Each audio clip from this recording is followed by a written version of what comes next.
রাতে আমি, আপু, দুলাভাই আর দুলাভাইয়ের বোন মিলে অনেক রাত পর্যন্ত আড্ডা দিয়েছি। তাই ভাবলাম সকাল 10টার আগে হয়তো আর ঘুম ভাঙবে না। মনে সুখে ঘুমিয়ে পড়লাম। ও মা, সকাল 6টা বাজতে না বাজতেই আমার ফোনে একের পর এক রিং বেজে চলেছে। সকাল সকাল মনটা একদম খারাপ করে দিল। যাই হোক, নাম্বার না দেখে ফোন রিসিভ করলাম, বাট আমি হ্যালো বলার আগেই ওপাশ থেকে বকাঝকা শুরু করে দিয়েছে। আমি বিছানা থেকে হুড়মুড় করে উঠে বসলাম। কণ্ঠটা চেনা চেনা লাগলো, তাই ফোনের স্ক্রিনের দিকে তাকিয়ে দেখি কুত্তি নামে সেভ করা। তার মানে আমার বেস্ট ফ্রেন্ড জান্নাত ফোন দিয়েছে। কি হয়েছে বল? এভাবে বলছিস কেন? আমি তোর বাসার নিচে দাঁড়িয়ে আছি, তাড়াতাড়ি বের হ। পারবো না রে দোস্ত, আম্মু ডাকতেছে, বাসায় অনেক কাজ। বুঝতেই তো পারছিস, বাসায় মেহমান আসছে। তোর আম্মু তোকে ডাকতেছে। রে। আচ্ছা, তোর আম্মুর কি ডায়াবেটিক্স আছে? কেন? তোর আব্বুরও তো আছে, তাই না? হুম, কদিন পরে আমারও হবে। তো কি হইছে? আচ্ছা এটা বল, তুই এগুলো জিজ্ঞেস করছিস কেন? তোর আব্বু আম্মুকে তো আমি এখন রাস্তা দিয়ে দৌড়াতে দেখলাম, একসাথে হাঁপাতে হাঁপাতে আমাকে এটাও বলেছে, কি মা কেমন আছো? তাহলে কি আমি ভুল দেখেছি বা ভুল শুনেছি? আমি চুপ করে বসে রইলাম। শয়তান মেয়েটা বাহিরে আব্বু আম্মুকে দেখে নিয়েছে। এখন কি বলি? কি হলো, চুপ কেন? ইয়ে মানে হয়েছে কি? এত কিছু শুনতে চাইনি, তুই নিচে আসবি নাকি আমি উপরে আসবো? না না, তুই নিচেই থাক। আপু আসছে কালকে, আর তুই আমার সাথে যে ব্যবহার দেখাচ্ছিস, যেন মনে হয় তুই আমার বিয়ে করা বউ। আচ্ছা, তাহলে তুই আয়। ওকে, আসতেছি। 5 মিনিট দাঁড়া, আমি 10 মিনিটে রেডি হয়ে আসছি। গুনে গুনে আধা ঘন্টা পর বের হয়েছি। এতক্ষণ শুধু জানালার ফাঁকা জায়গা দিয়ে জান্নাতের অপেক্ষা করতে করতে কেমন ছটফট করছে এগুলো দেখলাম। নিচে নামতেই জান্নাত আমার শার্টের কলারটা চেপে ধরলো। আজ কেমন যেন জান্নাতকে একটু বেশি সুন্দর লাগছিল। জান্নাত এমনিতে বেশ সুন্দরী মেয়ে, আর আজকে তো রাগে লাল হয়ে গেছে, তাই আরো সুন্দর লাগছিল। জান্নাত বলে উঠল, কুত্তা, আমাকে এতক্ষণ অপেক্ষা করালি কেন? আর বলিস না, বাসায় দুলাভাই আসছে, এটা নিশ্চয়ই জানিস। তো বের হতে যাব, এমন সময় দুলাভাই এসে হাজির। আমাকে বলে, হ্যাঁ কোথায় যাও এত সকালে? কি করতে যাও? নানা রকমের প্রশ্নের উত্তর দিয়ে আসতে লেট হয়ে গেছে, সরি। বুঝেছি। কি বুঝলি? এই যে এত মিথ্যা কথা তো ঠোঁটের ডগায় থাকে। আচ্ছা চল, অনেক দেরি হয়ে যাচ্ছে। বেচারাটা হয়তো অপেক্ষা করতে করতে শেষ হয়ে যাচ্ছে। ওয়েট ওয়েট, এই বেচারাটাকে? ও বুঝেছি, আজকে আবার নতুন কারোর সাথে দেখা করতে যাচ্ছিস। হুম, বুঝে গেছিস তাহলে। বুঝবো না আবার? আটা ময়দা তো কম মাখিসনি। চুপ শয়তান, মূর্খামি করবি না। এগুলো হলো মেকআপ, কোনো আটা ময়দা না। হুম, জানি। আচ্ছা এটা যেন তোর কত নাম্বার রিলেশন? 16 নাম্বার। হুম, আচ্ছা এটা বল, 16 জনের মধ্যে তোর সব থেকে বেশি কতদিন রিলেশন ছিল? একদিন 3 ঘন্টা 45 সেকেন্ড। এটাই সর্বোচ্চ রিলেশন? কি করব বল? যার সাথে ফ্রি ভাবে কথা বলি তার সাথে ঝগড়া শুরু করে দিই। অবশেষে রাগ কন্ট্রোল করতে না পেরে ব্রেকআপ করে দিই। কিন্তু দেখ, তোর আর আমার কতদিনের ফ্রেন্ডশিপ, আজ পর্যন্ত ঝগড়া হয়নি। কি বললি আবার বলতো? ঠিক তা না, ঝগড়া হয় ঠিক আছে, কিন্তু আমি জানি তুই কিছু মাইন্ড করিস না। তুই ওরকম ছেলেই না। ও আচ্ছা আচ্ছা, আমি ওরকম ছেলেই না, তবে কি রকম ছেলে শুনি? এখন দেখছি আমাকে নিয়েও গবেষণা করা শুরু করে দিয়েছিস। বেশি কথা না বলে তাড়াতাড়ি পা চালা। এমনিতেই অনেক দেরি হয়ে গেছে, আজকে ফার্স্ট মিট ওর সাথে, তাই আর দেরি করা যাবে না। রেস্টুরেন্টে গিয়ে দেখি জান্নাতের সাথে দেখা করবে বলে ছেলেটা বসে আছে। ছেলেটা জান্নাতকে দেখেই হাঁ করে এক দৃষ্টিতে তাকিয়ে রয়েছে। আমি বললাম, কি ভাই, এত সুন্দরী মেয়ে আগে কখনো দেখেননি বুঝি? না ভাই, আগে এত সুন্দরী মেয়ে কখনো দেখিনি। পরি, একদম পরি। ছেলেটা জান্নাতের গুণগান করা শুরু করলো। এক কথায় ন্যাকামো যাকে বলে। ছেলেটি জান্নাতকে বলে, তোমার ঠোঁটের নিচের তিলটা অনেক সুন্দর, চোখ নাক ঠোঁট তো মাশাল্লাহ, চুলগুলো তো অনেক লম্বা লম্বা দেখা যাচ্ছে। জান্নাতের দিকে তাকাতেই দেখি এত প্রশংসা শুনে আরো বেশি করে ভাব নিচ্ছে। অবশ্য ছেলেটা ঠিকই বলেছে। এতদিন তো ভেবেছি জান্নাতের এসব কিছু শুধু আমার একারই ভালো লাগে, তবে এখন দেখছি এগুলো তো সবার নজরে। কিন্তু এসব কিছু আর সহ্য হচ্ছে না, তাই ছেলেটাকে বললাম, আরে ভাই আপনি কি একটু থামবেন? ছেলেটা চুপ হয়ে গেল। জান্নাতকে বললাম, ছেলে পছন্দ হয়নি, ওঠো এখান থেকে। কেন, কি হয়েছে? ভালোই তো আছে। মিষ্টি মিষ্টি কথা বললেই তো তোর কাছে ভালো, কিন্তু এরকম ন্যাকামো করা ছেলেদেরকে আমার একদমই পছন্দ না। তুই পছন্দ করে কি করবি? রিলেশন তো আমি করব। ও আচ্ছা, রিলেশন তুই করবি, আমার কি তাই না? তাহলে আমাকে সকাল সকাল ঘুম থেকে তুলে এখানে নিয়ে আসলি কেন? আমাকে কি তোর বডিগার্ড পাইছিস? তোর বাপে আমাকে টাকা দিয়ে রাখছে তোর দেখাশোনা করার জন্য। আরও অনেক কথা শুনিয়ে রেস্টুরেন্ট থেকে বেরিয়ে পড়লাম। বের হতেই দেখি পিছন পিছন জান্নাতও চলে আসছে। কি আসতেছিস কেন? যা না পিরিত কর গিয়ে। আরও কিছু বলতে যাব কিন্তু জান্নাত আমার মুখ চেপে ধরে বলল, চুপ শয়তান, অনেক কথা শুনিয়েছিস, আর না, আর একটা কথা বললে খুন করে ফেলবো এই বলে দিলাম। আমি বললাম, হাত সরা আমার মুখ থেকে। এত পারফিউম কেউ দেয় নাকি, তাও আবার হাতে? হুম, বাপের টাকা বেশি হয়েছে তাই নষ্ট করছি, তাতে তোর কি? হুম, আমি তো ফকিন্নি, আমার বাপের টাকা নেই তাই না? আচ্ছা এটা বল, আমি 16টা ছেলের সাথে দেখা করছি, সেখান থেকে তুই কয়টায় সাথে আমার ব্রেকআপ করাইছিস? আর আমি নিচ থেকে কয়টায় ব্রেকআপ করছি? 15 বার আমি ব্রেকআপ করিয়েছি ফার্স্ট মিটেই, আর একবার আমি এসেছিলাম না, তাই সেদিন তো রিলেশন হয়েছিল, কিন্তু ঝগড়া করে পরদিনই তুই ব্রেকআপ করে দিয়েছিস। তাহলে বুঝ আমার রিলেশন তুই ব্রেকআপ করিস, তারপরও কি তোকে না নিয়ে কখনো কার সাথে দেখা করেছি? আজকে তো এমনিই তোকে একটু রাগালাম। ও, আচ্ছা হুসাইন, আমার কপালে কি প্রেম নাই, নাকি প্রেমের কপাল আমার নেই, কোনটা? জানি না। ভালো ছেলে কোথায় পাবো যাকে তুই নিজে পছন্দ করে আমাকে দিবি? জানি না। আচ্ছা তুই কিন্তু ততটাও খারাপ না, আর তোকে দেখে অনেক মেয়ে ক্রাশ খায়, অনেক আগে থেকে দেখে আসছি, ভাবিস না পাম দিচ্ছি। তো তাহলে তুই আমার হয়ে যা না প্লিজ। নাকের মধ্যে একটা ঘুষি মেরে চোখা নাক ভুতা করে দিব। তুই শুধু আমার খুব ভালো একটা ফ্রেন্ড, সো ভুলেও অন্য কিছু হওয়ার চিন্তাও করবি না, কারণ আমি তোকে ওসব নজরে কখনো দেখিনি। দূর, আমি তো মজা করছিলাম। কিন্তু জান্নাতের চোখ মুখে ফুটে উঠেছে ও আমাকে পছন্দ করে, বাট ফ্রেন্ডশিপ নষ্ট হওয়ার ভয়ে কিছু বলতে পারছে না। সেদিনের মতো বাসায় চলে আসলেও মনের মধ্যে একরকমের খুঁতখুঁত সৃষ্টি হচ্ছে, কারণ জান্নাতের সাথে আমার অনেক দিনের ফ্রেন্ডশিপ, প্রায় 4 বছরের কাছাকাছি। তবে এত লম্বা সময়ও কখনো বুঝতে পারিনি জান্নাত আমাকে ভালোবাসে। ও এত রিলেশন করতে চায় কিসের জন্য সেটা এখন বুঝতে পেরেছি। জান্নাত দেখতে চাই ও রিলেশন করলে আমি কোনো রিয়্যাক্ট করি কিনা। আমি সত্যি খুব বোকা, এতদিন পর এত বড় সত্যিটা জানতে পেরেছি। এগুলো ভাবতে ভাবতে সিঁড়ি দিয়ে উপরে উঠছিলাম, এমন সময় দুলাভাইয়ের বোন আখির সাথে ধাক্কা লাগলো। আমি খুব ভালো করেই বুঝেছি এটা হঠাৎ ধাক্কা না, আখি ইচ্ছে করে দিয়েছে। কি চোখে দেখেন না নাকি? সরি। সরি মানে? এভাবে হবে না। আপনি বলেন আমার ভুল হয়েছে, প্লিজ মাফ করে দেন। ওকে মাফ করে দিয়েছি, এবার যেতে দাও। উফ, আমি কিভাবে ক্ষমা চাইতে হয় সেটা বলছি। আমি আর কিছু না বলেই রুমে এসে দরজা লক করে দিলাম। কিছুক্ষণ পর সিগারেট খেতে ছাদে গেলাম, গিয়ে সিগারেট জ্বালিয়ে খেতে লাগলাম। এমন সময় ছাদে আখির উপস্থিতি টের পেলাম।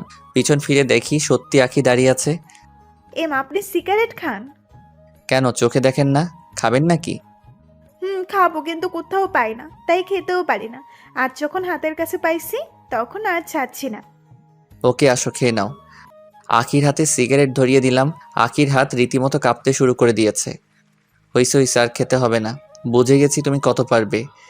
এই বলে আখির হাত থেকে সিগারেটটা নিয়ে আমি খেতে লাগলাম, আর ওর দিকে তাকিয়ে হাসতে থাকলাম। রাগে আখির চোখ মুখ লাল হয়ে গেছে। হঠাৎ করেই আমার হাত থেকে সিগারেট মুখে নিয়ে জোরে একটা টান মারলো আখি। এরপর কি আর বলবো, 80 বছরের বুড়ার মতো কাশতে শুরু করলো। কাশতে কাশতে শ্বাস নিতেও পারছে না। আমাকে বলে, আপনি এগুলো খান কেমন করে? শয়তান, আগুন দেখে ভয় পায় আর আগুন মুখে নিয়েছো, তাহলে তো এরকম হবেই তাই না? কি? আমাকে শয়তান বললেন?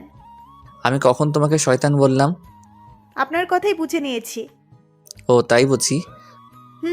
আমি আজকেই ভাইয়াকে বলে দেব আপনি সিগারেট খান। তোমার ভাই আমার সাথে বসে সিগারেট খায়, ওকে? আর তুমি যে একটু আগে সিগারেট টানছিলে ওইটা আমি ভিডিও করে রেখেছি। এমনকি তুমি শুরু থেকে শেষ পর্যন্ত যা কিছু বলেছো বা করেছো সব ভিডিও করা শেষ। তখন আখি নিজেরই মাথার চুল টানতে টানতে নিচে চলে যায়। আমি আবার মনের সুখে সিগারেট টানতে থাকলাম। এমন সময় কুতিটার ফোন, সরি জান্নাতের ফোন। 8-9 বার ফোন দেওয়ার পর রিসিভ করলাম। হ্যালো, কি হয়েছে বল? এমন ভাবে কথা বলছিস কেন? ওকে বাবা, সরি, এবার বলেন। ফোন ধরতে লেট করলি কেন? বাথরুমে ছিলাম তাই। একটা অসাধারণ মিথ্যা কথা বললাম। ও, তোর বাসার ছাদেও বুঝি বাথরুম আছে? মনে তো হয় নেই। তাহলে কি ছাদের এক কর্নারে বসে পড়েছিলি? ফালতু ফালতু কথা রাখ। আমি বাসার ছাদে, এটা তোকে কে বলেছে? সেদিনের মতো আজকেও কি বাসার সামনে এসে হাজির হইছিস? আমার বইয়ে গেছে তোর বাসার সামনে গিয়ে তোকে চেক করতে যেতে দিব। তোকে ফোনে না পেয়ে আন্টিকে ফোন করেছি, আন্টি বললো তুই নাকি ছাদে হাওয়া খাচ্ছিস। হাওয়াই তো খাচ্ছি, তবে কোন হাওয়া খাচ্ছি সেটা তো আর আম্মু জানে না। আচ্ছা তুই কি বলবি যেন? আচ্ছা হুসাইন, মেয়েরা কোন কালারের শাড়ি পরলে তোর ভালো লাগে? অবশ্যই নীল। তবে তুই এগুলো শুনে কি করবি? কিছু না, তাহলে তোর নীল শাড়ি পছন্দ? খুব পছন্দ। আচ্ছা, আজকে বিকালবেলা ফোন দিলে লেকের পাড়ে চলে আসিস একটু। ফ্রি থাকলে আসবো। তোর আবার কি কাজ? আসতে বসে আসবি, বেশি বকবক করবি না। ওকে। নিচে চলে আসলাম। আমার রুমে কেমন যেন রুমটা অগোছালো হয়ে আছে। অনেক দিন হলো রুমটাকেও পরিষ্কার করিনি। আর আমি তাই আখিকে ডাক দিয়ে বললাম, আমি বাহিরে যাচ্ছি, আমার রুমটা সুন্দর করে গুছিয়ে রেখো, আমি এসে দেখব। বাহ, আপনার সাহস আছে বলতে হবে। আমার রুম আম্মুকে দিয়ে গুছাই আর আপনি আমাকে বলছেন? তাছাড়া আমি এই বাসার মেহমান, সো আমাকে এইসব বলে লাভ নেই। আমি গেলাম। ও কাজ করবে না তাহলে? না, করব না তো। তো আমি সিগারেট খাওয়ার ভিডিওটা সবাইকে দেখিয়ে আসি। প্লিজ না না, এরকম করবেন না। ভাইয়া আমাকে একদম মেরে ফেলবে। তাহলে চুপচাপ আমি যে কাজগুলো দিয়েছি ওগুলো করতে থাকো। অসহায় অবশ একটা মেয়ে পেয়ে এইরকম অত্যাচার? চুপ, তুমি অবুঝ। তাড়াতাড়ি কাজ শেষ করো, আমি একটু পরেই আসছি। আমি চলেই যাচ্ছিলাম, এমন সময় আঁকি গুনগুন করে বলতে থাকলো। এই জন্য ছেলেদের বিশ্বাস করতে নেই। আমি ওর কথায় কান না দিয়ে বাইরে চলে আসলাম ফ্রেন্ডদের সাথে আড্ডা দিতে। তবে আমার সব ফ্রেন্ড কিছুদিন হলো সবাই খারাপ নেশায় আসক্ত হয়ে গেছে। কেউ প্রেমে ব্যর্থ হয়ে, আবার কেউ কেউ শখের বশে খেতে গিয়ে নেশায় আসক্ত হয়ে গেছে। মানুষ মাত্রই অভ্যাসের দাস। আপনি কিছুদিন একটা কাজ করবেন, হোক সেটা ভালো কিংবা খারাপ, সেটার প্রতি আপনি একটু হলেও আসক্ত হয়ে পড়বেন। ফ্রেন্ডদের সাথে আড্ডা দিচ্ছি, এমন সময় জান্নাতের ফোন রিসিভ করতেই, কই রে তুই? এই তো বাহিরে ফ্রেন্ডের সাথে আড্ডা দিচ্ছি। তাড়াতাড়ি লেকের পাড়ে চলে আয়। আমি বাইক নিয়ে 5 মিনিটের মধ্যে লেকের পাড়ে পৌঁছে দেখতে পেলাম জান্নাত নীল শাড়ি পরে বসে আছে। জান্নাতকে দেখতে এতটাই সুন্দর লাগছিল যে আমি বাইক সহ মাটিতে পড়ে গেলাম। এটা দেখে জান্নাত হাসতে শুরু করে দিল। ওর হাসি দেখে আমার চোখ কপালে উঠে গেল। মানুষ এতটা সুন্দর করে হাসতে পারে জানা ছিল না। আমি বাইকটা তুলে হাত পা থেকে ধুলাবালি সরিয়ে জান্নাতের কাছে যেতে লাগলাম। যত কাছে যাচ্ছি ততই যেন বুকের ভিতর ঝড় উঠে যাচ্ছে। জান্নাতের পাশে বসে কোনো কথা না বলে এক দৃষ্টিতে জান্নাতকে মন ভরে দেখছি। কি হলো, এভাবে কি দেখছিস? তোকে দেখছি। ঠিক তখনই হালকা হিমেল হাওয়া বাতাসে জান্নাতের চুলগুলো আমার মুখের উপর আছড়ে পড়ল। জান্নাতের চুলের মাতাল করা সুঘ্রাণ আমাকে এক প্রকার পাগল করে দিচ্ছিল। আমি জান্নাতকে বললাম, আমি যদি এখন জ্ঞান হারিয়ে ফেলি তাহলে আমাকে একটু কষ্ট করে বাসায় দিয়ে আসিস তো। অবশ্যই। আর তুই আমার দিকে এভাবে ড্যাব ড্যাব করে তাকাবি না, আমার লজ্জা লাগে। এই বলে জান্নাত ওর হাত দিয়ে আমার চোখ দুটো ঢেকে দিল। কিছুক্ষণ এভাবে জান্নাতের পাশে চুপচাপ বসে থাকার পর জান্নাত বলে উঠল, কুত্তা, তোর কি আজকের দিনের কথা একটুও মনে নেই? আজকে কি যেন? আজকের এই দিনে তোর সাথে আমার পরিচয় হয়েছিল। গত 4 বছর আগে তোর ওয়ালেট হারিয়ে গিয়েছিল, আমি তোর ওয়ালেট খুঁজে দিয়েছিলাম। সেই দিন থেকেই আমাদের এতদিনের ফ্রেন্ডশিপ। তোর কি এগুলো কিছুই মনে নেই? আমি মাথা চুলকাতে চুলকাতে বললাম, হ্যাঁ আছে তো। বাল আছে। পচা কথা বলবি না। আচ্ছা, এখন আমার যেতে হবে, আমি আজ উঠি। এত সহজে তো ছাড়ছি না। আজকে আমাদের ফ্রেন্ডশিপের 4 বছর পূর্ণ হলো। এজন্য তোকে আজ রেস্টুরেন্ট নিয়ে খাওয়াবো, যত পারিস, পুরোটাই আমার ট্রিট। তাই? তাই এবার চল তো। না রে, আমার আজ সময় নেই। তোকে একটা চিরকুট দিব, এটা বাসায় গিয়ে খুলবি। আমি চিরকুট নিয়ে পকেটে যত্ন সহকারে রেখে দিয়ে বললাম, এবার চল। জান্নাত তখন আমার হাতে একটা ঘড়ি পেরিয়ে দিচ্ছে আর বলছে, ঘড়িটা আমি অনেক পছন্দ করে কিনেছি। ভেবেছি ঘড়িটা এমন একজনকে দিব যাকে আমি কখনো ভুলতে চাই না। তাকে ঘড়িটা দিলে সে একটু হলেও আমার কথা মনে রাখবে। আমি চুপচাপ জান্নাতের দিকে তাকিয়ে তাকিয়ে দেখছি কি সুন্দর ঠোঁট নাড়িয়ে কথা বলে। আমি বললাম, তোর জন্য তো কিছু আনতে পারিনি। তুই যেখানে এসেছিস সেটাই অনেক। তাই? আচ্ছা প্লিজ রেস্টুরেন্টে চল না। আমার বাসায় যেতে হবে, আমি গেলাম। এই বলে জান্নাত উঠে চলে যেতে লাগলো। আমি সেখানেই মন খারাপ করে চুপচাপ বসে রইলাম। কিছুক্ষণ পর আমার কাঁধে কে যেন হাত রেখেছে অনুভব করলাম। পিছন ফিরে দেখি জান্নাত। তুই তুই এখানে কি করিস? তোর তো বাসায় থাকার কথা। বাবা, এত রাগ? এতটাই রাগ, বাট আফসোস এই রাগ ভাঙানোর মানুষটা পেলাম না। কেন, আমি আছি কি করতে? আমার রাগ উঠার কারণটাই তো তুই। ও আচ্ছা, আগে জানতাম না, এখন বুঝিয়ে দিলি। ওকে, আমি সত্যি সত্যি চলে যাচ্ছি। জান্নাত আবারও চলে যাচ্ছিল। আমি জান্নাতের হাত ধরে হ্যাচকা টান দিয়ে আমার পাশে বসিয়ে জান্নাতের গালে ঠাস ঠাস করে 2টা থাপ্পড় দিলাম। তুই আমাকে মারলি কেন? আমি জান্নাতের প্রশ্নের উত্তর না দিয়ে চুপচাপ সেখান থেকে বাইক নিয়ে চলে যাচ্ছিলাম। এমন সময় জান্নাত বাইকের পিছনে উঠে বসলো। খুব ক্ষুধা লেগেছে, রেস্টুরেন্টে নিয়ে চল, খাবো। আমি মুচকি হেসে বললাম, গুড গার্ল। তুই আর কথা বলবি না, তুই আজকে আমাকে মারছিস। সো চুপচাপ গাড়ি চালা। আচ্ছা সরি। সরি মানে কি? হ্যাঁ, এই বলে আমার পিঠে ইচ্ছে মতো কিল ঘুষি মারতে লাগলো। একটু ব্যথা লাগেনি, কারণ নরম হাতের ঘুষিগুলাও নরমই লাগছে। জান্নাতকে নিয়ে রেস্টুরেন্টে গেলাম। জান্নাত রেস্টুরেন্টে গিয়েই একের পর এক অর্ডার করতে থাকে। এরপর আস্তে আস্তে খাওয়া শুরু করলো। আমি এখনো খাওয়াই শুরু করিনি, এর মধ্যে ওর অর্ধেক খাওয়া শেষ। আমাকে বলে কি না আমি নাকি আস্তে আস্তে খাচ্ছি। কিছুক্ষণ পর আমার অনেক দিনের পুরনো এক ফ্রেন্ড ওর বউকে নিয়ে রেস্টুরেন্টে প্রবেশ করলো। এখন ওরা দেশের বাইরে থেকে কবে আসছে জানি না, তবে আমাকে দেখেই আমার দিকে ছুটে আসলো আর বলল, কিরে, কেমন আছিস? ও আমার কথা মনে আছে তাহলে?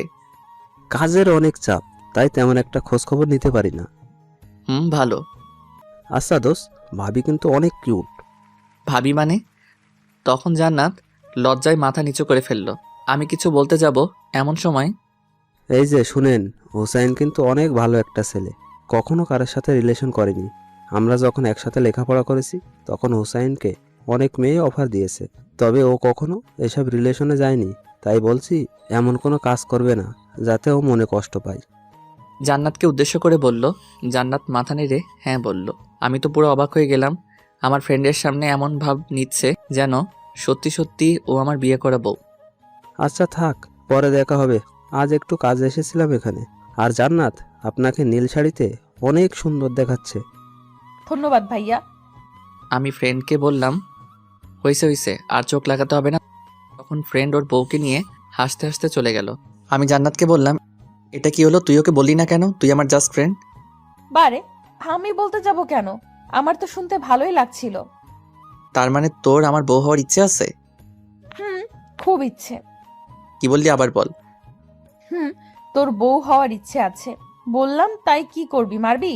ওকে মার। আর আমি যে তোকে চিরকুট দিয়েছি ওটা পড়লেই বুঝতে পারবি। ভালো, তুই খুব সুন্দর করে ফান করতে পারিস। তখন জান্নাত চুপ করে রইল আর আমার দিকে মায়াবী দৃষ্টিতে তাকিয়ে বলল, তোর এগুলো ফান মনে হচ্ছে? তাছাড়া কি। তখন জান্নাত আমাকে চমকে দিয়ে রেস্টুরেন্টের ভিতরেই চিৎকার চেঁচামেচি করে আমাকে বকাঝকা করতে শুরু করে দিল। এমনকি টেবিলে থাকা প্লেট গ্লাসগুলো দেয়ালে ছুঁড়ে ছুঁড়ে ভাঙতে শুরু করে দিল। অবস্থা খারাপ বুঝে জান্নাতকে কোনোভাবে রেস্টুরেন্ট থেকে বের করে রেস্টুরেন্টের মালিককে জিনিসপত্র নষ্ট করায় জরিমানা আমাকে দিতে হয়েছে। এরপর জান্নাতকে বাসায় নামিয়ে দিয়ে আসলাম। রাস্তায়ও কোনো কথা বলেনি, আমিও কথা বলার আগ্রহ দেখাইনি। জান্নাতকে নামিয়ে দিয়ে বাইক নিয়ে বাসায় ফিরছি। আমাদের বাসার সামনে রাস্তার মোড়ে দুইটা ছেলে একটা মেয়েকে নানা রকমভাবে ইফটিজিং করছে। দূর থেকে ভালোভাবে বুঝতে পারছি না মেয়েটাকে, তাই বাইক নিয়ে কাছে দেখেই যা দেখলাম তাতে আমার মনে হচ্ছিল রাগে হয়তো এখন আমার মাথা ফেটে রক্ত বের হবে। দেখলাম দুইটা ছেলে আমার বাসার মেহমান আকিকে ইফটিজিং করছে। আকির গলার ওড়না ওই দুই ছেলের হাতে। দুই ছেলে আকিকে দেখছে আর জিব্বা নাড়িয়ে তাদের ঠোঁট ভেজাচ্ছে। ওদের চোখে মুখে শয়তানের চাপ ভেসে উঠেছে। আমার এতটাই রাগ উঠেছিল যে প্রথমে বাইক থেকে আগে হকি স্টিকটা বের করলাম। হকি স্টিকটা বের করে ওই দুই ছেলেকে ইচ্ছে মতো মারতে লাগলাম। হঠাৎ দেখি আশেপাশে অনেক লোকের ভিড় জমে গেছে। রাস্তার মাঝে ওদের রক্তের বন্যা বয়ে যাচ্ছে। প্রায় আধমরা করে ফেলছি। সেদিন আর কিছু করলাম না। আখিকে নিয়ে বাসায় আসলাম। বাসার সামনে এসে বাইক থেকে নেমে দেখি আখির চোখে পানি। আমি এটা আগে খেয়াল করিনি। তখন আমি নিজ হাতে আখির চোখের পানি মুছে দিয়ে বললাম, দূর পাগলি, এই সামান্য বিষয় নিয়ে কেউ বাচ্চাদের মতো কান্না করে নাকি? এই কথা বলার সাথে সাথে আবারও কান্না জুড়ে দিল। এখন আমরা বাসার সামনে, তুমি যে এত কান্না করছো কেউ দেখলে বলবে আমি তোমাকে মেরেছি। প্লিজ কান্নাটা থামাও, কিছুই তো হয়নি, আমি তো আছি, তাই না? হুম, চোখের পানি মুছে ফেলো। আপনি মুছে দেন। কি আর করার। আমি সবকিছু ঠিকঠাক করে আখিকে নিয়ে বাসায় ঢুকলাম। বাসায় ঢুকতে আপুর সাথে দেখা। কই গিয়েছিলি হুসাইন? এই তো একটু বাহিরেই। ও আচ্ছা, শোন, এখন আর বাহিরে যাওয়ার দরকার নেই। কেন, কি হয়েছে? শুনলাম বাহিরে নাকি একটা ছেলে একাই দুজন ছেলেকে এমন মারছে যে তাদেরকে আমাদের এই হসপিটালে রাখিনি, অন্য জায়গাতে নিয়ে যেতে হয়েছে। ও আচ্ছা, তাই? কি বদমাইশ ছেলে রে বাবা, একাই দুজনকে মেরে হসপিটালে পাঠিয়ে দিয়েছে। এই কথা শুনে আখি উহু করে হেসে ফেলল। আপু আখিকে বলল, কি হয়েছে, তুমি হাসলে কেন? কিছু না, এমনি। আপু। আর আমার তো রক্ত দেখলেই ভয় লাগে।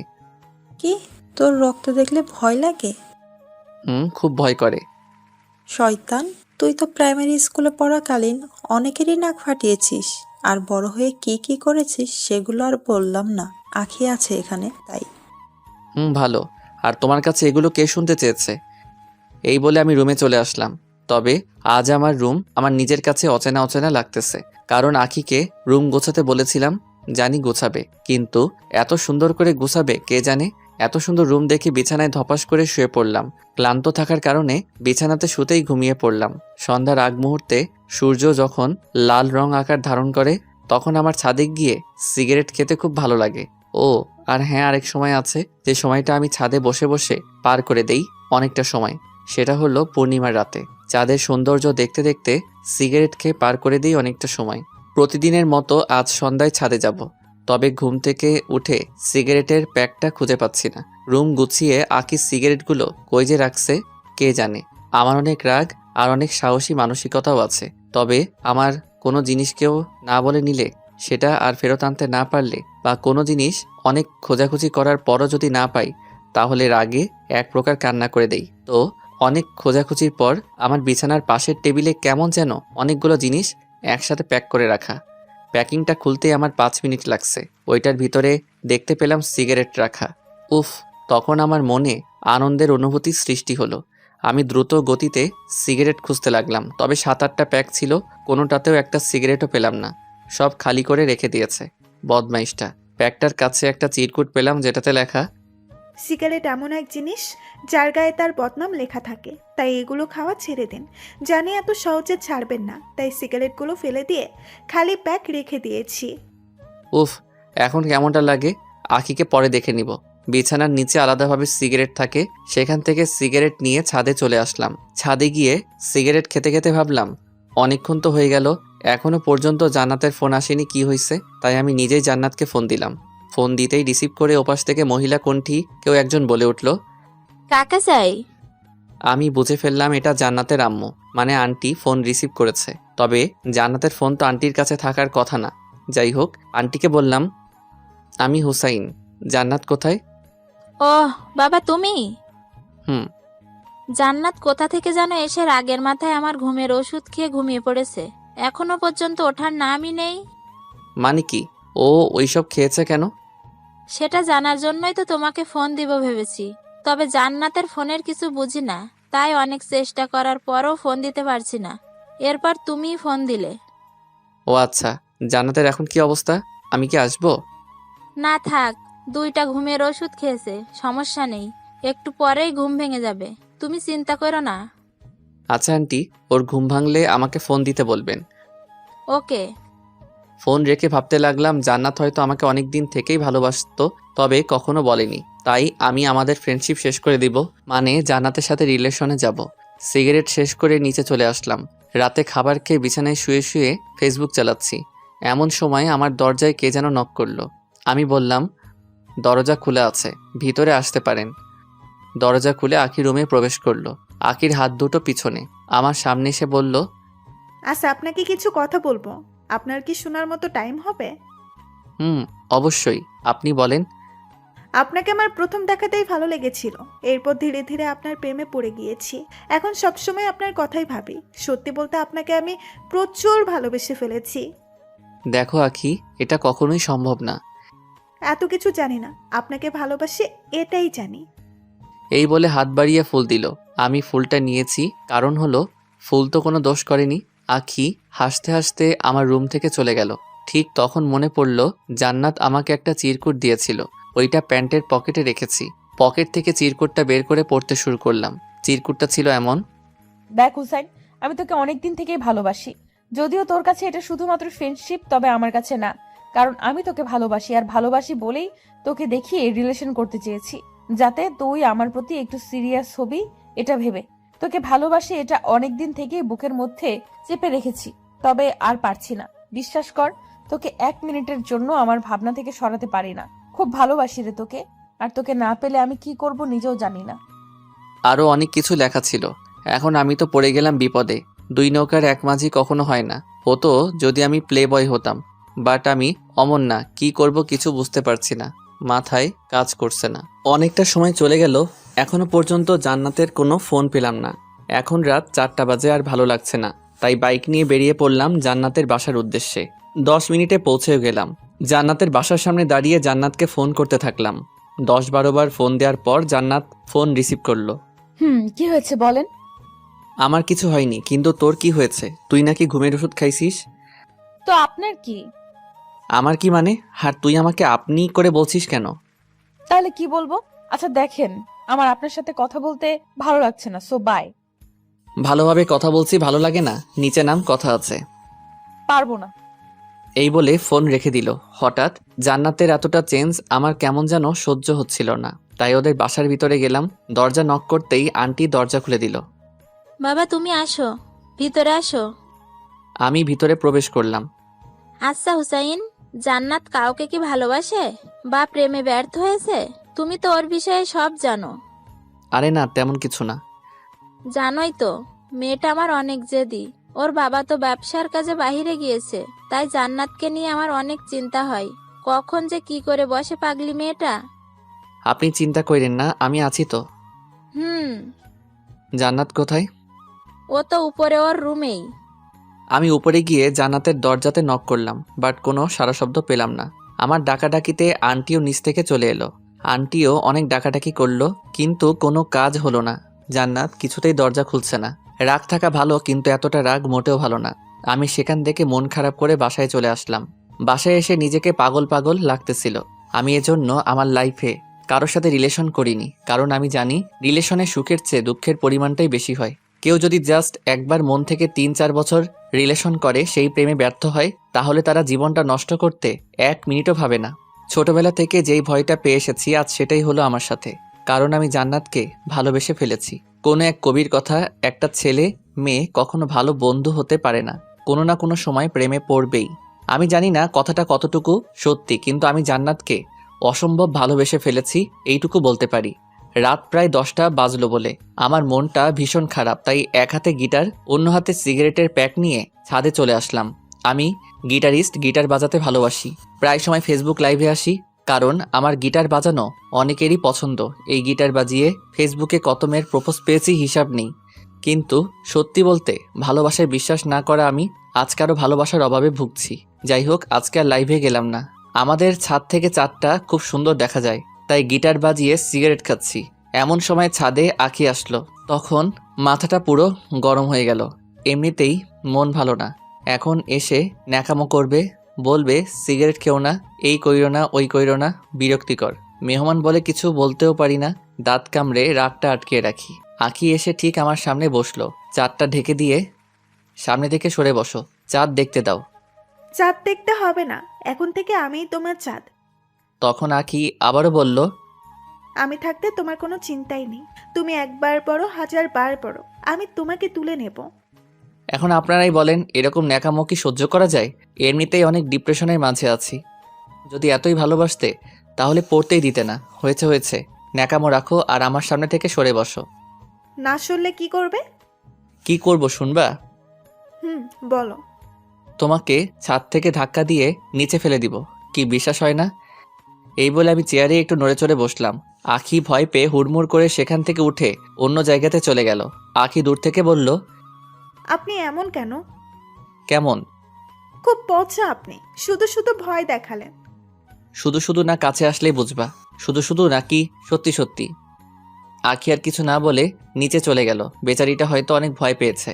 আঁখি চলে যাওয়ার পর আবারও সেই ডিপ্রেশন মোডে চলে গেলাম, তাই নিচে রুমে চলে আসলাম। কিন্তু কিছু ভালো লাগছে না। আমার এক ফ্রেন্ড বলেছিল ও নাকি কি যেন এক নেশা করে, যেটা একবার খেলে নাকি অনেক সময়ের জন্য সব কষ্ট ভুলে থাকা যায়। জীবনের প্রথমবার নেশার জগতে পা রাখতেছি। সেই ফ্রেন্ডকে ফোন দিয়ে বুঝিয়ে বললাম, ওগুলা আছে? আছে। কেন? খাবো। ওকে ব্রাদার, চলে আয়। আম্মুর হাজারটা বারণ থাকা সত্ত্বেও বাইক নিয়ে বেরিয়ে পড়লাম। কারো কথা শুনলাম না। আম্মু অনেক বললো, এত রাতে বাইক নিয়ে বের হইস না বাবা, বিপদ হতে পারে। আমি আম্মুকে জড়িয়ে ধরে বললাম, কিছু হবে না, তোমার দোয়া আমার সাথে আছে তো, তাই না? এই বলে বাইক নিয়ে বেরিয়ে পড়লাম। রাস্তায় তেমন একটা গাড়ি নেই। 2-1 মিনিট পর পর মালবাহী ট্রাক যাচ্ছে, তাই বাইকের স্পিড 100-র নিচে আসতেই দেইনি। হঠাৎ করে কেমন যেন মাথা ঘুরে গেল, চোখে অন্ধকার দেখলাম। তাই বাইকের কন্ট্রোল হারিয়ে এক মালবাহী ট্রাকের নিচে চলে গেলাম। তারপর আমাকে সেখানে থাকা লোকগুলো হসপিটালে নিয়ে গিয়েছে। আমার অবস্থা খুব খারাপ, শরীর থেকে প্রচুর রক্তক্ষরণ হয়েছে। আমার বাসার লোকজনকে ফোন করে ডাকা হলো, সবাই কান্নায় ভেঙে পড়ল। বাবা মায়ের একমাত্র ছেলে, বুঝতেই তো পারছেন। হসপিটাল থেকে আমায় মৃত ঘোষণা করার পর আমাকে মর্গে পাঠিয়ে দেওয়া হয়। এগুলো কিন্তু সুস্থ হওয়ার পরে জানতে পেরেছি। আমাকে মর্গে রাখা হলো। সেদিন হসপিটালে কোনো এক অকেশন চলছিল, মানে অনুষ্ঠান, তাই আমার পোস্টমর্টেম সেদিন করা হয়নি, কাল করবে বলে জানিয়েছে। হঠাৎ করে আমার জ্ঞান ফিরে, তখন আমি মর্গে লাশ রাখার রুমেই। ডাক্তারের ভুলের কারণে আমাকে মৃত ঘোষণা করা হয়েছে। তাছাড়া সায়েন্সে এমনও ব্যাখ্যা আছে যে রোগীর রেসপন্স দুর্বল থাকার কারণে ডাক্তারদের বুঝতে সমস্যা হয়। আমার সাথে হয়তো সেটাই হয়েছে। যাই হোক, জ্ঞান ফিরে পাবার পরে আমি বুঝতেই পারছি না আমি কোথায় আছি। সাধারণত মর্গে অনেক ঠান্ডা, ফ্রিজের মতো, যাতে লাশ পচে গলে না যায়। আমার খুব ঠান্ডা লাগছে, কারণ আমার শরীরে পাতলা সাদা চাদরের মতো কাপড়টা ছাড়া আর কিছু নেই। আমি অন্ধকারে দরজা খুঁজে ধাক্কালাম, কাজ হলো না, বাহিরে থেকে লক করা। আর সেদিন হসপিটালে অকেশন থাকার ফলে গার্ডরা সব ওখানেই, কিন্তু আমি ঠান্ডায় একদম জমে যাচ্ছি। রুমটা পুরো অন্ধকার, কিছু দেখতে পাচ্ছি না। এই রুমেই অনেক লাশ রাখা আছে। আমি তাদের শরীরের চাদরের মতো কাপড়গুলো একসাথে করে আমার গায়ে জড়িয়ে নিলাম। তবে আমি তখনও বুঝিনি এটা কিসের কাপড়, হাতের কাছে যা পেয়েছি তাই কুড়িয়ে নিয়েছি। তখনও আমার মাথায় জান্নাতের কথা ঘুরপাক খাচ্ছে, আর ভাবছি কখন যে সকাল হবে। এরকম আর বেশিক্ষণ থাকলে এবার সত্যি সত্যি মরে যাব। মরে যাব। মর্গে অসহায়ের মতো ঠান্ডায় কাঁপতে কাঁপতে আবারও জ্ঞান হারিয়ে ফেললাম। সকালের আগেই জ্ঞান ফিরে পেলাম। মর্গের উপরে ছোট জানালা দিয়ে দিনের আলো দেখা যাচ্ছে। আলো দেখে আমার দেহে যেন প্রাণ ফিরে পেলাম। কিছুক্ষণ পর মর্গের এক গার্ড এসে দরজাটা খুলতেই আমি উঠে দাঁড়িয়ে তার দিকে ছুটে যাই। এটা দেখে সেই গার্ডটা ভয় পেয়ে দরজাটা আবারও লাগিয়ে দিয়ে দৌড়ে চলে যায়। ভয় পাওয়ারই কথা, কারণ মর্গে কখনো জীবন্ত মানুষ থাকে না। সো সেই গার্ডটা হসপিটালের ডাক্তার সহ আরও কিছু মানুষ নিয়ে এসে দরজাটা খুলতেই আমি আবারও দৌড়ে তাদের দিকে ছুটে গেলাম। সারা রাত অনেক ঠান্ডার মধ্যে ছিলাম, তাই গলা দিয়ে কোনো শব্দ বের হচ্ছিল না। এক ডাক্তার সবকিছু বুঝতে পেরে আমাকে তাড়াতাড়ি করে ইমার্জেন্সিতে নিয়ে গেল। সব ট্রিটমেন্ট শেষ করে আমাকে হসপিটালের এক রুমে রাখা হলো কিছুদিনের জন্য। ডাক্তার বলেছে এখানে কিছুদিন থাকলে পুরোপুরি সুস্থ হয়ে উঠবে। আব্বু ডাক্তারদের নামে পুলিশ কেস করতে চাইলে, থাক না, আমার ছেলেকে ফিরে পেয়েছি, এটাই অনেক। আমি আর কিছু চাই না। তখন ডাক্তার এসে আমাদের কাছে ক্ষমা চাইতেই আম্মু তাদের বলল, ক্ষমা চাইতে হবে না। আমার ছেলের মতো অন্য কারো ছেলের সাথে এমনটা করবেন না আর কোনোদিনও। এই আম্মু আবারও কান্নাতে ভেঙে পড়ল। আমি আম্মুকে জড়িয়ে ধরে বললাম, সব কিছু তো ঠিক হয়ে গেছে, তাহলে এখন কেন কান্না করছো? হসপিটালে সেদিন আমার আত্মীয় স্বজন সবাই ছিল, কিন্তু আমার চোখ দুটো শুধু জান্নাতকেই খুঁজে বেড়াচ্ছিল। কিন্তু সেদিন এক নজর জান্নাতকে দেখার জন্য পাগলের মতো এদিক ওদিক তাকাতাকি করতে থাকি, কিন্তু জান্নাতকে কোথাও দেখতে পেলাম না। তখন সবার সামনে হেসে দিয়েছিলাম। হাসিটা কষ্টের ছিল, এটা আর কেউ না বুঝতে পারলেও আমার পাশে বসে থাকা আখি বুঝে নিয়েছিল। সব ঠিক হয়ে যাবে। সব তো ঠিকই আছে। না, সব ঠিক নেই। আচ্ছা, কি ঠিক নেই? খুব ভালো করেই বুঝতে পেরেছি, আপনার চোখ দুটো শুধু জান্নাতকেই খুঁজে চলছে। তোমাকে জান্নাতের ব্যাপারে কে বলছে? আপনার রুম থেকে জান্নাতের দেওয়া চিরকুটটা পড়ে সব বুঝেছি। আপনাদের মাঝে কি হয়েছে আমি জানি না, তবে চিন্তা করবেন না, সব ঠিক হয়ে যাবে। সব ঠিক হলে তুমি কেমন করবে? তুমিও তো আমাকে ভালোবাসো, নাকি সেদিন মিথ্যা বলেছিলে?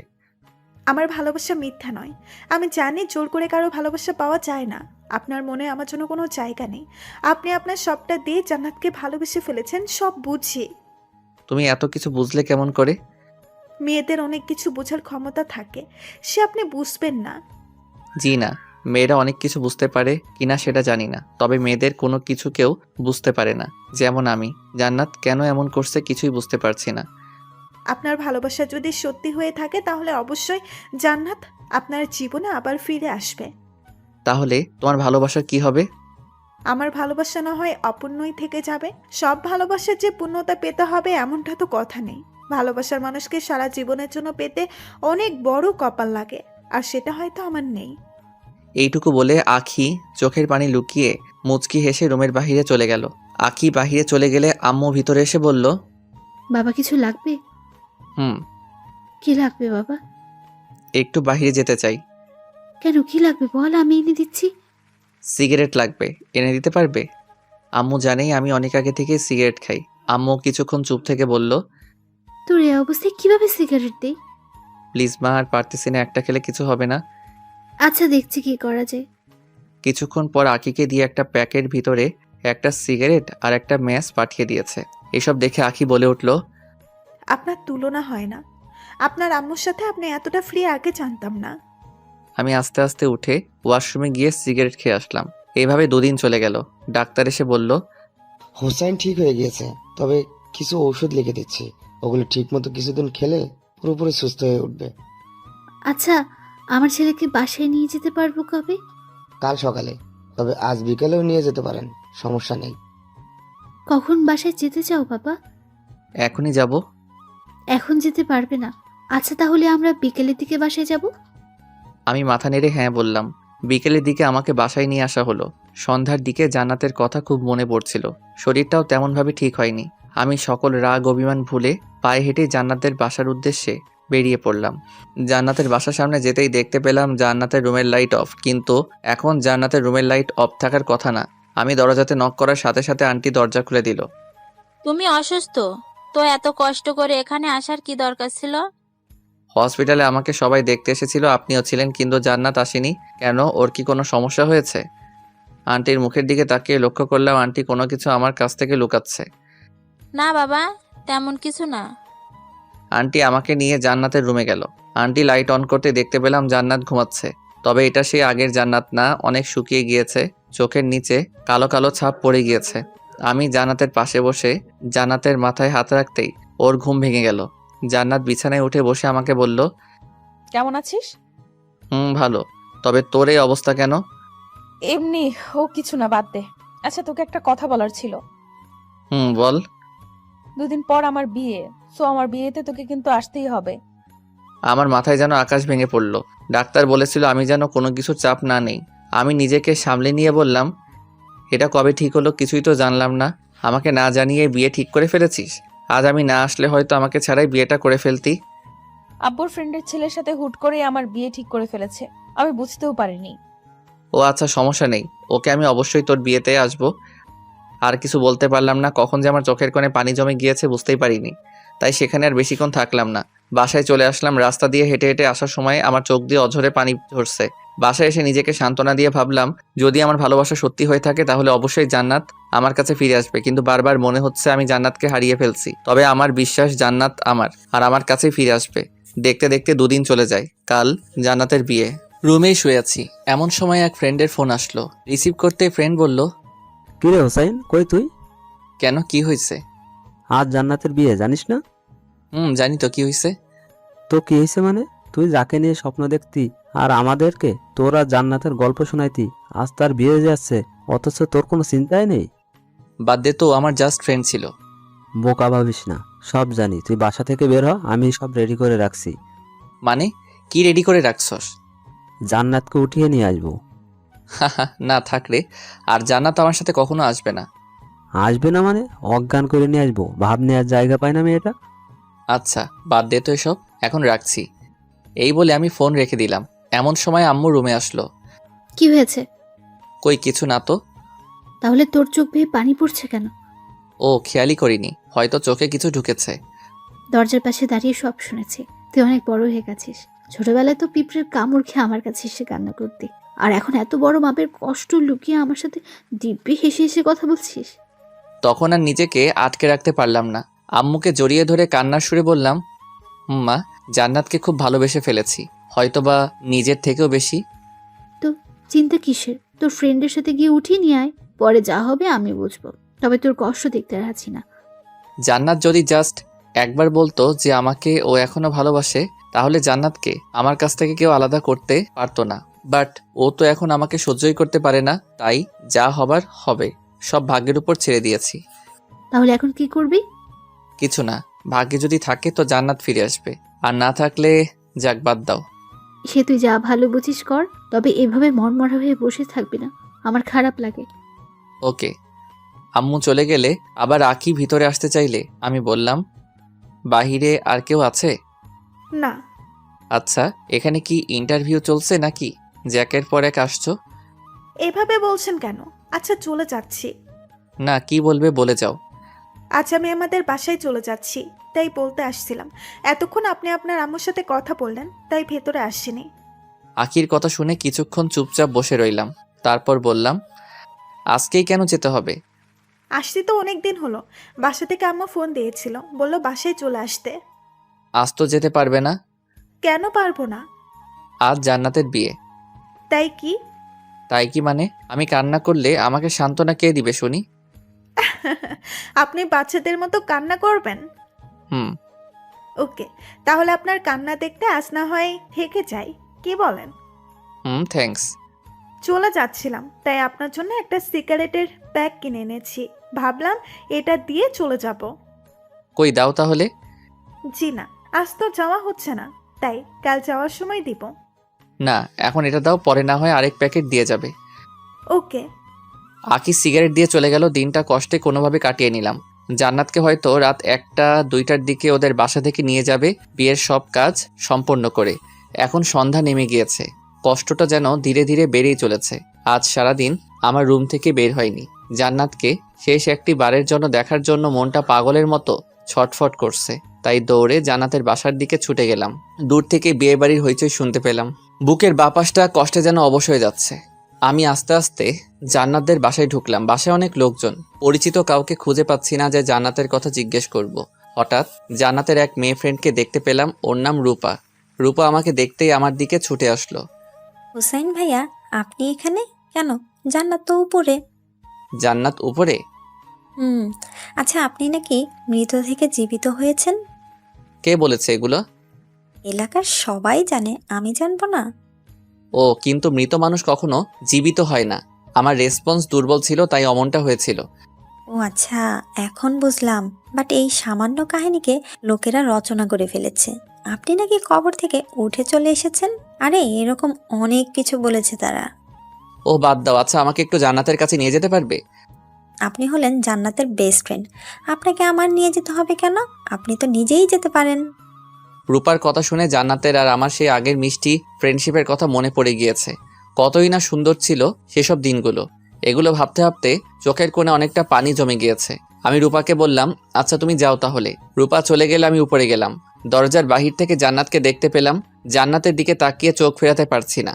জান্নাত এমনিতে অনেক সুন্দর, তার মাঝে আজ আবার বিয়ের সাজে। কখনো পরি দেখিনি, তবে পরিদের বিষয়ে যতটুকু শুনেছি তার থেকে জান্নাত কোনো অংশে কম নয়।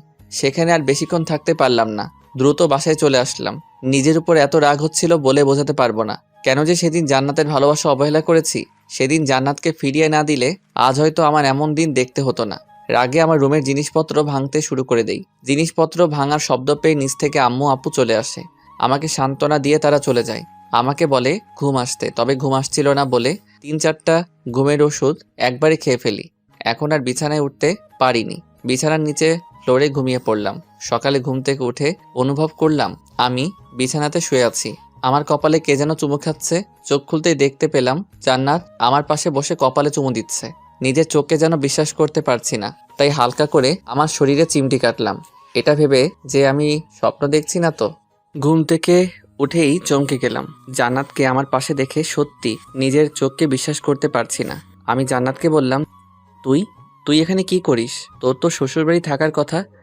রাখ তোর শ্বশুর বাড়ি। সারা রাত এভাবে তোর পাশে বসে বসে তোকে ডাকাডাকি করতেছি, তাও তোর ঘুম ভাঙাতে পারলাম না। পারবি কেমন করে? অনেকগুলো ঘুমের ওষুধ খেয়ে ঘুম দিয়েছি। এই কথা বলা মাত্রই জান্নাত আমার বুকের উপর উঠে বসে আমার গালে মিষ্টি মিষ্টি থাপ্পড় মেরে বলতে থাকে, শয়তান, তুই এগুলো খাইছিস কেন? তোর কাছ থেকে তো শেখা এগুলি খাওয়া। আমি আগে অবশ্যই খেয়েছি, যার ফলে আমার শরীর স্বাস্থ্য মাঝখানে নষ্ট হয়ে গিয়েছিল। এখন আর খাই না, তাই আবার ঠিক হয়ে গিয়েছে। সেটা তো দেখতেই পারছি, তবে তুই এখানে কেন? তাহলে কোথায় থাকবো? শ্বশুর বাড়ি? হুম। আমার ভালোবাসা এত সস্তা মনে করিস? সস্তা না হলে বিয়ে করতে রাজি হয়েছিলি কেন? আবুর ফ্রেন্ডের ছেলের সাথে আমাকে জোর করে বিয়ে দিতে চেয়েছিল। আমি রাজি হয়েছি বলে আজ এখানে আসতে পেরেছি, না হলে কি? আমাকে আটকে রেখে জোর করে বিয়ে দিয়ে দিত। বুঝেছি, তবে আমাকে তো বলতে পারতি এসব কথা। বলবো কেন? তুই যে আমাকে প্রথমে অবহেলা করেছিস সেটা ভুলে গিয়েছি ভেবেছিস? কিচ্ছু ভুলিনি, তাই তোকে একটু শিক্ষা দিলাম। এটা একটু শিক্ষা, আর একটু হলে তো মরেই যেতাম। ভালো। ভালো। তবে তুই এখন আমার বুকের উপর থেকে নেমে অন্য জায়গাতে বস গিয়ে। জি না, আমি তোর বুকের উপরেই বসে থাকবো। কি করবি তুই? সত্যি ব্যথা লাগতেছে, রাতে কিছু খাইনি। এমন সময় আঁকি রুমে আসলো, এসে বলল আমাকে আর জান্নাতকে আম্মু নিচে ডাকছে। জান্নাত আমার উপর থেকে উঠে বসে আঁকিকে বলল, তুমিই তাহলে আখি? হুম। হুসাইনের মুখে তোমার কথা অনেক শুনেছি, যা শুনেছি তার থেকে কোনো অংশে কম নয়। অনেক সুন্দরী তুমি। কি যে বলেন আপু, আপনার সৌন্দর্যের মাঝে সকল সৌন্দর্য হার মেনে যাবে। আমি এতটাও সুন্দর না। আমি হুসাইনের কাছ থেকে শুনেছি তুমি নাকি হুসাইনকে লাইক করো। আঁকি চুপ করে রইলে জান্নাত বলল, তোমাকে হুসাইনের থেকে ভালো একটা ছেলে এনে দিব। আর হুসাইন কিন্তু বেশি একটা ভালো না, ওকে আমি খুব ভালোভাবেই চিনি। তবে মন থেকে ভালোবেসে ফেলেছি, কি আর করার, তাই ছুটে চলে আসলাম। ভালোই হয়েছে, আপনাকে ছাড়া উনি অনেক কষ্টে ছিল। আপনি আসাতে ওনার মুখে হাসি ফুটেছে দেখছি। আচ্ছা আমি নিচে গেলাম, আপনারা তাড়াতাড়ি করে নিচে আইসেন। ওকে, যাও, আসছি। আমি আর জান্নাত নিচে গেলাম। জান্নাত আম্মুর পায়ে সালাম করলো। আম্মু জান্নাতকে বলল, তুমি এখানে এসেছো, এটা তোমার বাসায় কি জানে? না, কেউ জানে না। তাহলে তো তাদের ফোন দিয়ে জানাতে হবে, তা না হলে তারা তো চিন্তা থাকবে। না, ফোন দিয়েন না। ফোন দিলে এসে আমাকে নিয়ে যাবে। সমস্যা নেই, এসেছো যখন নিয়ে যেতে পারবে না? আমি জান্নাতকে বললাম, চিন্তা করো কেন, আমি তো আছি, দেখি কেমন করে নিয়ে যাই। খুব ভয় করছে, আব্বু যে রাগী। সমস্যা নেই, আমি ফোন দিচ্ছি। আম্মু জান্নাতের বাসায় ফোন দিয়ে জানায়, জান্নাত আমাদের বাসায় তা জানালো। এরপর আম্মু আমাকে বলল, আচ্ছা, তোরা তাহলে গল্প কর, আমি আসছি। আমি জান্নাতকে নিয়ে উপরে চলে গেলাম। উপরে এসে জান্নাত আমাকে বলল, তুই রাতে কিছুই খাসনি? খেয়েছি তো। কি খাইছিস? এই ধর সিগারেট আর নেশা জাতীয় অনেক কিছু। এসব খেয়ে কি লাভ বলতো আমাকে? জানি না। ভালো, তুই থাক, আমি নিচ থেকে আসছি। কই যাস? নিচে। আবার পালিয়ে যাবি না তো? তখন জান্নাত আমার দিকে ভ্রু কুঁচকে কিছুক্ষণ তাকিয়ে থেকে আমাকে ভয় দেখিয়ে নিচে চলে গেল। কিছুক্ষণ পর আমার জন্য জান্নাত নুডলস করে নিয়ে এসে আমাকে খাইয়ে দিতে শুরু করলো। আমিও মনের সুখে খাওয়া শুরু করলাম। সব নুডলস কখন যে শেষ করে ফেলেছি নিজেও জানি না। আচ্ছা, নুডলস কে রান্না করেছে? কে আবার? আমি। ও, খুব ভালো হয়েছে, প্লিজ আবার করে নিয়ে আসবি। ওকে, যাচ্ছি। জান্নাত আবারও নুডলস করে নিয়ে আসলো। আমি জান্নাতকে বললাম, তুমি রাতে কিছু খেয়েছো? চিন্তায় ভালো লাগে না, আবার খাওয়া। তার মানে রাতে কিছু খাওনি? না। এর জন্যই তোমাকে আবার নুডলস করে আনতে বলেছি। কেন, তুমি খাবে না? আর কত খাবো, অনেক খেয়েছি। এখন তুমি হাঁ করো, আমি খাইয়ে দিচ্ছি। খাওয়া শেষ করতেই জান্নাত আমার বুকের মধ্যেই টি শার্টে মুখ মুছে বুকেই মাথা রেখে চুপচাপ বসে রইল। আমিও কিছু না বলে পাগড়িটাকে বুকে জড়িয়ে নিলাম। কিছুক্ষণ পর লক্ষ্য করলাম আমার টি শার্ট কেমন যেন ভেজা ভেজা লাগছে। জান্নাতের মাথা আমার বুকের উপর থেকে উঠাতে চাইলে জান্নাত আরো শক্ত করে আমাকে জড়িয়ে ধরলো। আমি কোনোভাবে জান্নাতের মাথা উঁচু করতেই দেখতে পেলাম জান্নাত কান্না করছে। কান্না করছো কেন? খুব ভয় করছে। কেন? কিছুক্ষণ পর যদি আব্বু এসে আমাকে নিয়ে যায়, যদি তোমাকে হারিয়ে ফেলি, তাহলে সত্যি সত্যি আমি কিন্তু সুইসাইড করবো, এটা জেনে রেখো। কি সব বলছো এগুলা? পাগল হয়ে গেছো নাকি? আর ভাবলে কেমন করে আমার কাছ থেকে তোমাকে কেউ আলাদা করতে পারবে? আসতে দাও তোমার ওই টাকলা বাপটাকে। তখনই নিচ থেকে আম্মু বলল, জান্নাতকে নিয়ে আয়, জান্নাতের বাবা এসেছে। জান্নাত আমাকে জড়িয়ে ধরে বলল, আমি যাব না, তুমি যাও। যাবে না মানে? এখন কিন্তু কোলে উঠিয়ে নিয়ে যাব। ওকে, চলো, আমার বিশ্বাস আছে তোমার উপর। নিচে আসলাম জান্নাতকে নিয়ে, তবে জান্নাত আমার পিছনে মুখ লুকিয়ে লুকিয়ে আসতে থাকলো। নিচে যেতেই দেখি জান্নাতের বাবা সহ আরো অনেকে এসেছে। সাথে কাল যার সাথে জান্নাতের বিয়ে হওয়ার কথা ছিল সেও এসেছে, তাও আবার বিয়ের সাজে। ছেলেটার নাকি জান্নাতকে খুব পছন্দ হয়েছে, তাই কাল থেকে জামাই সেজে ঘুরছে। জান্নাতকে পেলেই নাকি বিয়ে করে ফেলবে, যেখানে পাবে সেখানেই। কি আজব ক্যারেক্টার। যাই হোক, জান্নাতের বাবা তো রাগে আগুন, কারো কথাই তিনি শুনছেন না। ওনার এক কথা জান্নাতকে না নিয়ে এখান থেকে যাবেই না। জান্নাতের বাবা জান্নাতকে বলছে, তুমি যদি আমার সাথে না আসো তাহলে আর কখনো আমার বাসায় তোমার কোনো জায়গা হবে না। এত বড় কথা শুনেও জান্নাতের শরীরের একটা লোমও নড়ল না, মানে কোনো রিয়াক্টই করলো না এই কথা শুনে। এটার মানে একটাই, জান্নাত আমাকে প্রচুর বিশ্বাস করে ফেলছে, তার সাথে আমার উপর অনেক আস্থা রেখেছে। জানি না এই বিশ্বাসের ঠিকঠাক মূল্য দিতে পারবো কিনা, তবে আমি পুরো চেষ্টা করব যাতে জান্নাতের কখনো এটা মনে না হয় যে সে ভুল মানুষকে ভালোবাসে। জান্নাতের বাবা আরও নানা রকম ইমোশনাল কথা বলতে থাকে। একসময় বিরক্ত হয়ে গেলাম, তাই আমি জান্নাতের বাবাকে বললাম, জান্নাতের গর্ভে আমার সন্তান আছে। সত্যিটা জানাতে দেরি করে ফেলেছি, তবে আজ বলতেই হচ্ছে। এখন আপনি নিয়ে যেতে পারেন। জান্নাতের বাবা তবুও জান্নাতকে নিয়ে যেতে চাইলে জান্নাতের সাথে বিয়ে হওয়ার কথা সেই ছেলেটা বলল। জান্নাতকে পছন্দ করেছি, ঠিক আছে, তবে অন্যের সন্তানের বাবা হতে যাব কেন? তবে যাওয়ার আগে আমাকে বুকে জড়িয়ে নিয়ে বলল, বড় ভাই, অনেক বড় ধোকা থেকে বাঁচিয়ে দিলে, অনেক অনেক ধন্যবাদ। ছেলেটা চলে গেলে জান্নাতের বাবা জান্নাতকে বলল। হুসাইন, এ কথা কি সত্যি? হুম। এরপর জান্নাতের বাবা আর কোনো কথা না বলে আমাদের বাসা থেকে চলে যায়। বাবা চলে যাওয়ার সাথে সাথে জান্নাত আমাকে শক্ত করে জড়িয়ে ধরল। বুঝতে পেরেছি জান্নাত এতক্ষণ অনেক ভয়ে ভয়ে ছিল। আম্মু আব্বু আমাদের বিয়ে আজকেই করিয়ে দিবে, হালকা অনুষ্ঠান করে বড় করে অনুষ্ঠান করবে। কিছুদিন পর জান্নাতের বাবার রাগটা মিটে গেলে এখন শুধু জান্নাতের পক্ষ থেকে জান্নাতের আম্মুই আসবে, আর কেউ না। বিয়েটা অবশেষে করেই ফেললাম। আমার সাথে চোখ রাঙিয়ে কথা বলা সেই জান্নাত বিয়ের পর এখন আমার দিকে তাকাতেই লজ্জায় লাল হয়ে যাচ্ছে। সারাটা দিন অনেক ধকল গিয়েছে, সিগারেট খাওয়ার টাইম পাইনি। বিয়ের কাজ শেষ হওয়ার পর আমি একটু ফ্রি হতে পেরেছি, তাই সুযোগটা মিস করলাম না। সিগারেটের প্যাক নিয়ে দৌড়ে ছাদে চলে গেলাম। পকেট থেকে সিগারেট বের করতে যাব, এমন সময় দেখি ছাদে আমার কিছু আত্মীয় স্বজন সন্ধ্যার হাওয়া খাচ্ছে। তারা আমাকে দেখলেই ডাক দিয়ে নানা রকম প্রশ্ন করবে, কারণ সারাদিন আমাকে খুঁজে পাইনি। তাই শব্দ ছাড়া আবার নিচে চলে আসলাম। এখন সিগারেট খাবো কোথায়, এই নিয়ে পড়ে গেলাম মহাচিন্তায়। নিচে অনেক লোক, তাই ভাবলাম বাসার বাহিরে গিয়ে সিগারেট খেয়ে আসবো। তাই নিচে এসে সবার চোখের আড়ালে আড়ালে গেটের সামনে আসলাম। চোখ বুজে বাহিরের দিকে দৌড় লাগাবো, এমন সময় পিছন থেকে কে যেন আমার হাত টেনে ধরেছে। পিছন ফিরে দেখি পাশের বাসার বুড়া দাদা। কি হয়েছে দাদা, কিছু বলবেন? দাদা বুড়া মানুষ, তাই একটা কথা বলতে সময় নেয় 3-4 মিনিট। এমনিতে সিগারেটের প্যারা, আবার কি এক জ্বালাতন রে বাবা। আমি আবারও বললাম, কি কিছু বলবেন? মেয়ে পছন্দ হয়েছে? প্রেম করে বিয়ে করেছি জানো না। ও, প্রেম কইরা বিয়া করছো? আচ্ছা এখন আমি আসি। আমি চলে যেতে চাইলে উনি আমার হাত আরো শক্ত করে চেপে ধরলো। কি যেন বলবে মনে হচ্ছে, কিন্তু ওনার একটা কথা বলতেই 2 মিনিট লাগে। 2 মিনিট পর দাদা, কোথায় যাও?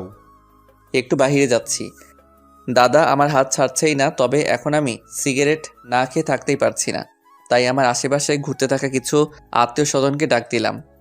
কি হয়েছে হুসাইন?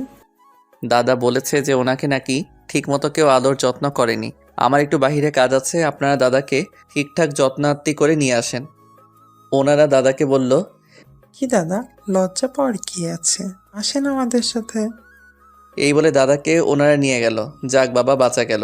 এইভাবে গেটের বাহিরে পা দিব, এমন সময় পিছন থেকে আপু বলল, কই যাস হুসাইন? এই তো একটু বাহির থেকে ঘুরে আসি। কোথাও যেতে হবে না, জান্নাত রুমে একা বসে আছে, রুমে আয়। কি আর করার, সিগারেটের অসমাপ্ত প্যারা নিয়ে রুমে প্রবেশ করলাম।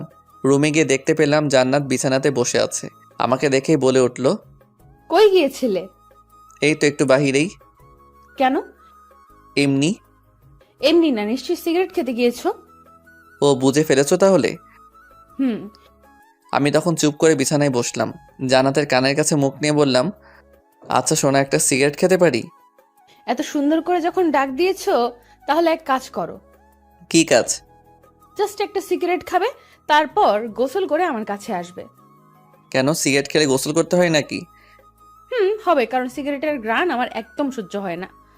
কি আর করার, সিগারেট খেয়ে গোসল করে আসলাম। জান্নাত আমাকে চমকে দিয়ে বলে উঠল, হুসাইন, আমার বাবু লাগবে। মানে? আমরা বাবু নেব। বাসরাত শুরুই করলাম না, বাচ্চার কথা বলছো কেন? তাহলে তুমি বাবাকে যে বললে আমার গর্ভে নাকি তোমার বাচ্চা। বলেছি, বিপদে পড়ে। তাহলে এখন আমি নিব, কারণ মা হওয়ার ইচ্ছে জেগেছে মনে। তুমি নিজেই তো বাচ্চা। এত কিছু জানি না, আমার লাগবে তো লাগবেই।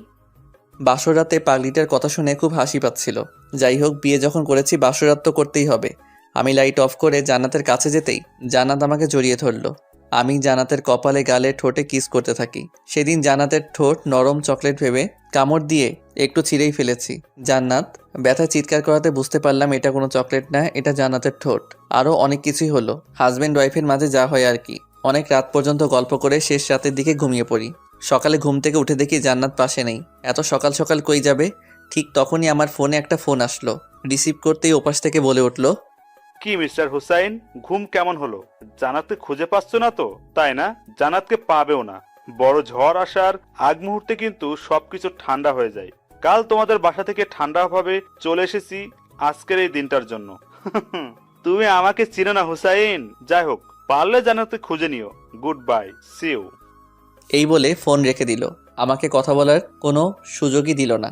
বিয়ের পরদিন বউ গায়েব। বিষয়টা ভেবেই কেমন যেন শরীরের লোমগুলো দাঁড়িয়ে যাচ্ছে। আমি দৌড়ে নিচে গেলাম, আম্মুকে বললাম, আম্মু জান্নাত কোথায়? জান্নাত তোর বাবার সাথে বাইরে গেছে। মা যেতে দিলে কেন? জান্নাতের বাবা তো আজকে ঠান্ডাভাবে বলল যে বিয়ে তো হয়ে গেছে, যাই হোক এখন আমার কোনো রাগ নেই, তবে জান্নাতের দাদু জান্নাতকে দেখতে চাচ্ছে, তাই জান্নাতকে কিছুক্ষণের জন্য আমাদের বাসায় নিয়ে যাব। সমস্যা নেই, কিছুক্ষণ পরেই আবার দিয়ে যাব। আমাকে না বলে কেন গেল? জান্নাত তোর সাথে দেখা করার জন্য বারবার উপরে আসতে চাইছিল, তবে জান্নাতের বাবা বলল হুসাইন তো এখন ঘুমোচ্ছে, তো হুসাইনের ঘুম ভাঙার আগে জান্নাতকে দিয়ে যাব, সমস্যা নেই। আমি মাথায় হাত দিয়ে ফ্লোরে বসে পড়লাম। এত বড় প্রতারণা আমার সাথে হবে স্বপ্নেও কখনো ভাবিনি। চিন্তা করিস কেন, একটু পরেই দিয়ে যাবে। আর কখনো দিয়ে যাবে না, একেবারে নিয়ে গিয়েছে। কি বলিস এগুলো? আমি আর কিছু ভাবতে পারছি না। আম্মুও চুপ হয়ে গিয়েছে। বাইকটা বের করলাম, সাথে অনেক কিছু নিয়ে গেলাম, হকি স্টিক, সাথে আরও কিছু জিনিস যে এগুলোর নাম বলা যাবে না। বেরিয়ে পড়লাম জান্নাতদের বাসার উদ্দেশ্যে নিয়ে। আজ জান্নাতকে নিয়ে আসার সময় যে আমাকে বাধা দিবে, সোজা কথায় তাকে লাশ করে ফেলবো, সে জান্নাতের বাবা হোক বা অন্য কেউ। কারণ এত কাহিনী আর ভালো লাগছে না। জান্নাতের বাসায় এসে দেখি দরজাতে তালা ঝুলানো। আমি জান্নাতের বাবাকে ফোন দিলাম। ফোন দিতে রিসিভ করে হ্যালো বলল। মাদারচোদ, কই তুই? তোদের বাসায় তালা ঝুলানো কেন?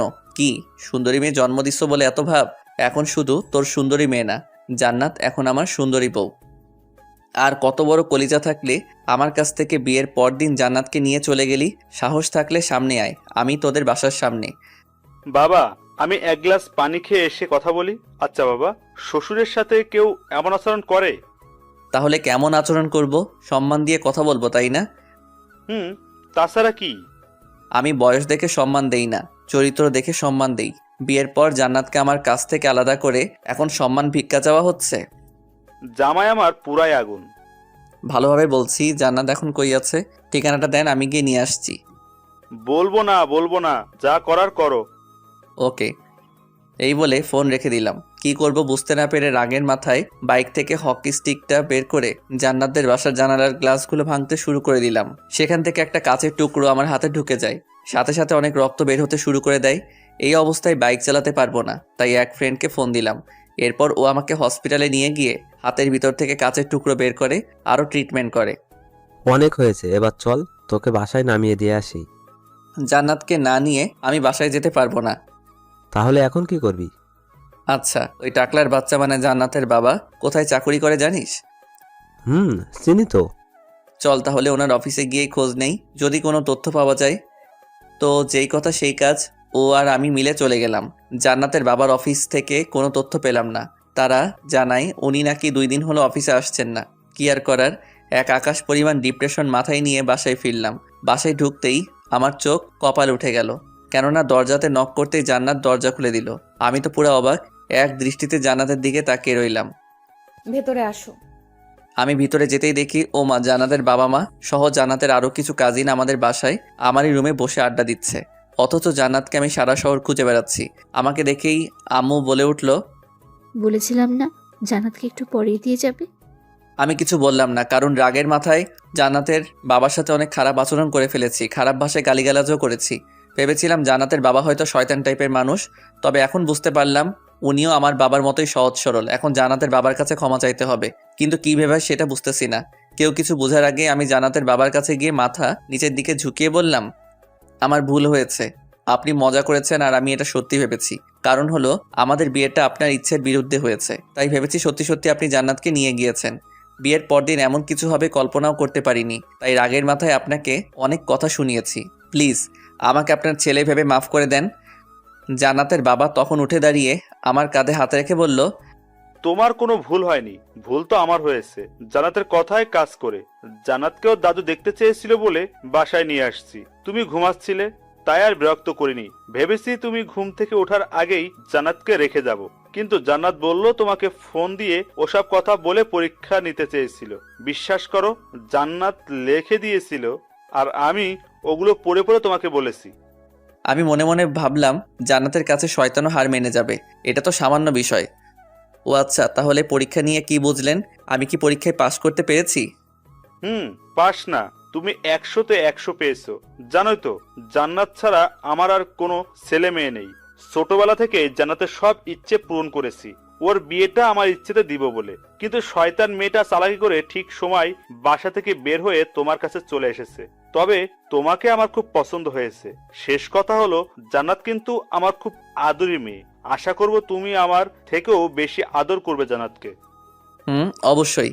আচ্ছা, আপনারা কথা বলেন। আমি জান্নাতকে নিয়ে পাশের রুমে গেলাম, কিছু কথা আছে ওর সাথে। জান্নাত যেতে চাইল না, কারণ ও বুঝে গিয়েছিল আমি অনেক রেগে আছি, আর বারবার আমার কাটা হাতটার দিকে তাকাচ্ছিল। কি হয়েছে এটা হয়তো বলার সাহস পাচ্ছে না, তো জান্নাতকে এক প্রকার জোর করেই পাশের রুমে নিয়ে গেলাম। জান্নাতের দিকে তাকাতেই চমকে গেলাম। ঝামেলা লাগিয়ে দিয়ে এখন এমনভাবে আমার দিকে তাকিয়ে রয়েছে যেন পৃথিবীর সব থেকে নিষ্পাপ মুখগুলোর মধ্যে একটা। সরি। এত বড় ঝামেলা লাগিয়ে মাত্র 2 অক্ষরের সরি? তাহলে কি করতে হবে বলো? 2 টাকার মার্বেলের মতো বড় বড় চোখ করে তাকিয়ে না থেকে কাজের কথায় আসো। কাজের কথা মানে? মানে আমি রাগের মাথায় তোমাদের বাসার সব জানালার গ্লাসগুলো ভেঙে দিয়েছি। সো কি, তাড়াতাড়ি বলো। ওইগুলোর জরিমানা তুমি দিবে।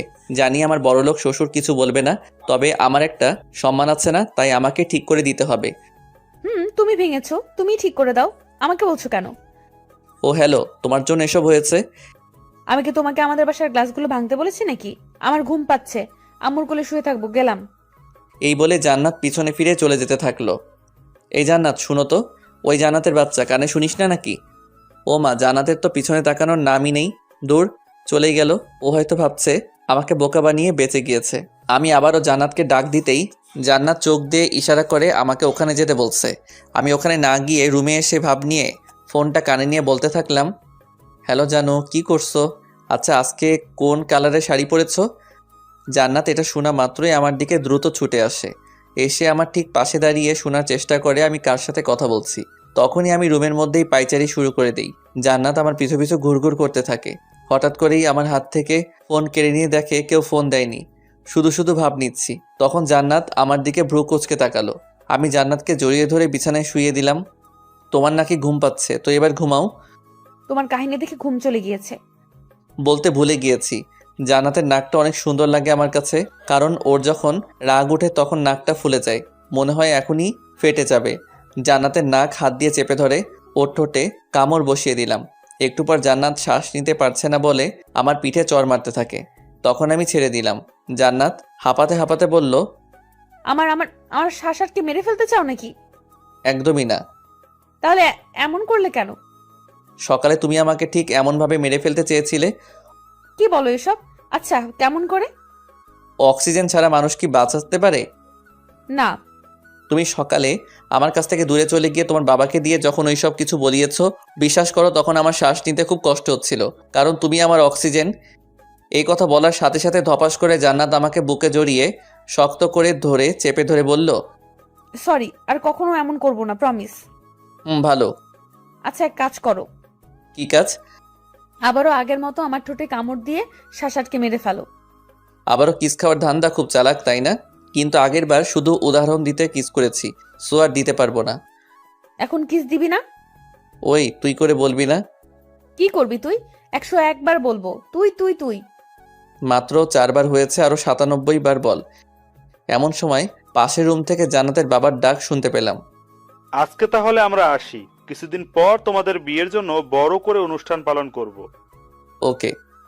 তবে অনেক চিন্তা হচ্ছিল, কারণ তারা তো বাসায় যেতেই দেখতে পারবে তাদের বাসার জানালার সব গ্লাস ভাঙা।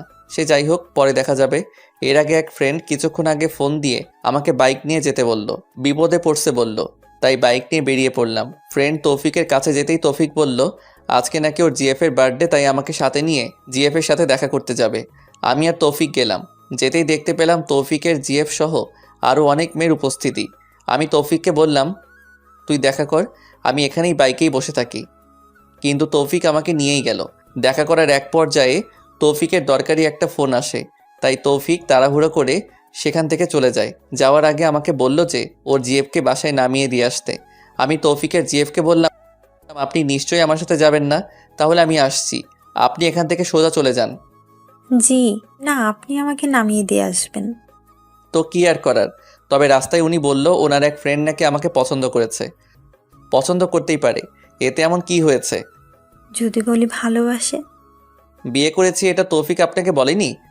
হুম, জানি। তাই কি হয়েছে? বউ থাকবে ঘরে আর গার্লফ্রেন্ড থাকবে বাইরে, সিম্পল। আমি এই কথা শুনেই বাইক থামিয়ে তৌফিকের জিএফকে বললাম, বাইক থেকে নামেন। কেন, কি হলো আবার? নামতে বলছি নামেন। তৌফিকের জিএফকে মাঝ রাস্তায় নামিয়ে দিয়ে বাসায় চলে আসলাম, কারণ তার কথা আমার ভালো লাগেনি।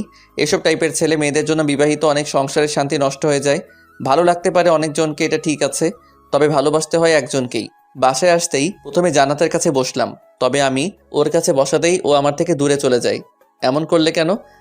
কার সাথে দেখা করে আসছো, সত্যি কথা বলো। আমি সবকিছু খুলে বললাম, কারণ জান্নাত আমার শরীরে অন্য কারো ঘ্রাণ পেয়েছে হয়তো। কি তীক্ষ্ণ ঘ্রাণ শক্তি, সত্যি অসাধারণ। আচ্ছা যাও, গোসল করে আসো আগে, এরপর একটা কথা বলবো। কি কথা এখনই বলো। না, আগে গোসল করে এসো। তোমার শরীরের মধ্যে থেকে অন্য মেয়েদের পারফিউমের গ্রান বের হচ্ছে, যেটা আমার সহ্য হচ্ছে না। এখন বেশি বুঝলে লাথি মেরে বিছানা থেকে ফেলে দিব। একা তো মেয়ের সাথে দেখা করে আসছো, আবার আমার মুখে মুখে কথা। যাও গোসল করে আসো। আমি আর কিছু বললাম না, চুপচাপ গোসলে চলে গেলাম। বলতে পারেন জান্নাতের কথায় কিছুটা ভয় পেয়েছি। জান্নাত মেয়ে হলে কি হবে, ওর কিল ঘুষি লাথির যে একটা হিট আমি আগেও ফ্রেন্ড থাকাকালীন খেয়েছি, এখনও মনে পড়ে সেই কথা। তাই আর কথা না বাড়িয়ে গোসলে চলে গেলাম। গোসল করে বের হতেই দেখি জান্নাত আমার জন্য তোয়ালে নিয়ে দাঁড়িয়ে রয়েছে। আমি তোয়ালে দিয়ে ঘা না মুছে জান্নাতের শাড়ির আঁচল দিয়ে গা মোছা শুরু করে দিলাম। এই কি করছো, ভিজে যাচ্ছি তো। আচ্ছা দাঁড়াও, আমি মুছে দিচ্ছি। ফ্রেশ হয়ে একটা সিগারেট জ্বালিয়ে খাওয়া শুরু করলাম। আপনারা ভাবছেন আমার সাহস বেড়ে গেছে তাই জান্নাতের সামনেই সিগারেট খাচ্ছি। মোটেও না, জান্নাত আমাকে সারাদিনে একটা আর রাতে একটা সিগারেট খাওয়ার অনুমতি দিয়েছে। সে আমি যেখানে সেখানে খেতে পারি, তাই আমি সিগারেট খেয়ে জান্নাতের মুখের উপর ধোঁয়া চাড়ছি। জান্নাতের তো রাগে নাক ফুলে ফেটে যাচ্ছে। সিগারেট খেয়ে বিছানায় ধপাস করে শুয়ে পড়লাম। জান্নাতকে বললাম, তুমি যেন বলতে চেয়েছিলে এখন বলো। না থাক, বলবো না। কেন, আবার কি হলো? আমার কোনো কথাই তো তুমি সিরিয়াস ভাবে নাও না। এখন সিরিয়াসভাবে নিব, বলো তুমি। আমার বাবু লাগবে। উফ, আবার শুরু করে দিছো। কেন? ওকে, সব হবে, আগে আমাদের বিয়ের অনুষ্ঠানটা শেষ হোক। আমার এটা ভেবে খুশি খুশি লাগতেছে যে জান্নাতকে 2বার বিয়ের সাজে দেখব। বাপরে বাপ, জান্নাত বউ সাজলে যা লাগে, কোনো প্রকার নেশা ছাড়াই মাতাল মাতাল লাগে। আচ্ছা তুমি কি কখনো ভাবছো আমি তোমার বউ হব? তোর স্বভাব তো ছেলেদের মতো ছিল, তাই কখনো বউ কি তুই যে জিএফ হবি এটাও কখনো ভাবিনি। শয়তান কোথাকার, আমার স্বভাব ছেলেদের মতো কখন ছিল? ছেলেদের মতো হাতা কুচিয়ে শার্ট পরতি, টি শার্ট সাথে প্যান্টও পরতি। আরও কিছু বলবো? না থাক, আর কিছু বলতে হবে না। কেন হবে না, বলি না। আচ্ছা এখন তো তোর বউ, আর অন্য সব মেয়েদের মতো সবসময় শাড়ি পরি, আর সংসারীও হয়ে গেছি, বুঝিস না? সব ঠিক আছে, তবে আবার সংসারই কবে হলে? আমি নিজেই তো সংসার কি জিনিস বুঝি না। তোর বুঝতেও হবে না। এখন নিচে যে আম্মুর কাজে সাহায্য করো, না হয় আমার সাথে চুপচাপ শুয়ে থাকো, দুষ্টামি করতে পারবা না। আম্মুর কাজ শেষ করেই আসছি, এখন তোমার সাথে ঘুমাবো। জান্নাত আমার পাশে শুয়ে আমার উপরে ওর পা তুলে দিল। আমি কিছু বললাম না, কারণ রাতে তো ওর উপরেই আমি শুয়ে থাকি, ও তো জাস্ট পা তুলে দিছে। আমি ঘুমিয়ে পড়লাম, তবে কিছুক্ষণ পর লক্ষ্য করলাম, ও মা, জান্নাতের পুরা বডি আমার উপরে দিয়ে আমার বুকে মাথা রেখে মজা করে ঘুমাচ্ছে। ভালোই লাগছিল, একটু চিকনা মেয়ে তো, তাই মনে হচ্ছিল না কেউ আমার উপরে আছে। তো দেখতে দেখতে মাঝে কিছুদিন চলে যায়। কাল আমাদের বিয়ের অনুষ্ঠান, কিন্তু এখনো পর্যন্ত জান্নাতকে কোনো শপিং করে দেইনি। জান্নাতও কখনো বলেনি। আমি জান্নাতকে বললাম, চলো তোমাকে শপিং করিয়ে দিয়ে বাসায় দিয়ে আসি, কাল আমি যেয়ে সেখান থেকে তোমাকে নিয়ে আসবো। শপিং করা লাগবে না, আমার অনেক কাপড় আছে। তো কি হয়েছে, চলো তো। জান্নাতকে নিয়ে শপিং করতে গেলাম, তবে জান্নাতের কোনো কাপড় পছন্দ হচ্ছিল না। আমি জান্নাতের জন্য কিছু শপিং করেছি আমার নিজের পছন্দের, কিছু বলতে অনেকগুলা, কারণ যা দেখি সব ভালো লাগে। সব কাপড় এই জান্নাতকে সুন্দর দেখায়। জান্নাত আমার জন্য কিছু জিনিস নিয়েছে, তবে ও ওর নিজের জন্য কিছুই নেয়নি। ও আমাকে বলে ওর নাকি কিছুই পছন্দ হচ্ছে না। আমি ওর জন্য যেগুলো কিনেছি ওগুলো ছাড়া। সেদিনের মতো শপিং শেষ করে জান্নাতকে তার বাড়িতে রেখে আসলাম। রেখে আসার সময় জান্নাত অনেক কান্না করছিল। বলে কিনা আমার সাথে থাকতে থাকতে আমার প্রতি আসক্ত হয়ে গিয়েছে। আমাকে ছাড়া এক রাত থাকা নাকি জান্নাতের কাছে 1 মাসের সমতুল্য। জান্নাতকে অনেক বুঝিয়ে রেখে আসলাম, তবে ওর শর্ত ছিল সারা রাত আমার সাথে ফোনে কথা বলবে। বাসায় এসে ভাবলাম, জীবনে অনেক বিয়ে দেখেছি যারা বিয়ের সময় বউকে প্রাইভেট কারে এমনভাবে নিয়ে আসে যেন কিডন্যাপ করে নিয়ে আসছে, তবে আমার চিন্তাভাবনা অন্যরকম। বউকে নিয়ে আসবো বাইকে করে, বউয়ের থাকবে খোলা চুল, যাতে আমি বাইক চালাতে সময় তার চুল বাসাতে উড়ে উড়ে আমার মুখে হালকা করে আসতে পড়ে। হ্যাঁ, প্রাইভেট কার থাকবে ঠিক আছে, তবে আমার বাইকের পিছনে। জান্নাতদের বাসায় আমি বাইক নিয়ে ঢুকলাম। আমার ফ্যাশন দেখে সেখানে থাকা মেয়েগুলো হা করে তাকিয়ে রইল। আমার পিছন পিছন অনেকগুলো প্রাইভেট কার ঢুকলো, সবগুলো সাদা গাড়ি। আব্বুকে বলেছিলাম গাড়ি যেন সব এক রঙের হয়। এমন সময় দেখতে পেলাম জান্নাত দৌড়ে আমার দিকেই আসছে। এসে সবাইকে চমকে দিয়ে আমাকে জড়িয়ে ধরলো। এই কি করছো, ছাড়ো প্লিজ, সবাই দেখছে তো। দেখো কিংসুটেরা, তো আমার কি? তুমি কাল রাতে কথা বলতে বলতে ঘুমিয়ে পড়েছিলে, তাই সারা রাত ঘুমাতে পারিনি। সারাক্ষণ শুধু তোমার কথাই ভেবেছি। সরি। বিয়ের অনুষ্ঠান ভালোভাবে সম্পন্ন হলো। সো আমার ছোটবেলা থেকে যে ইচ্ছেটা ছিল বউকে বাইকে করে নিয়ে আসবো, আজ সেটা সফল হলো। জান্নাতকে বউ হিসেবে পেয়ে সত্যি আমি অনেক খুশি। তবে জান্নাত আমাকে পেয়ে আমার থেকেও বেশি খুশি হয়েছে। কিছুদিন পর হয়তো জান্নাতের একমাত্র আবদার রাখতে জান্নাতকে বাবু উপহার দিতে হবে। জান্নাত আমার কাছে এই আবদারটা ছাড়া আর কিছুই চাইনি, তাই যত তাড়াতাড়ি সম্ভব এটা পূরণ করব। জান্নাত আমার বেস্ট ফ্রেন্ড থেকে এখন আমার বউ। ইচ্ছে আছে এভাবেই জান্নাতকে ভালোবেসে আগলে রাখবো সারা জীবন।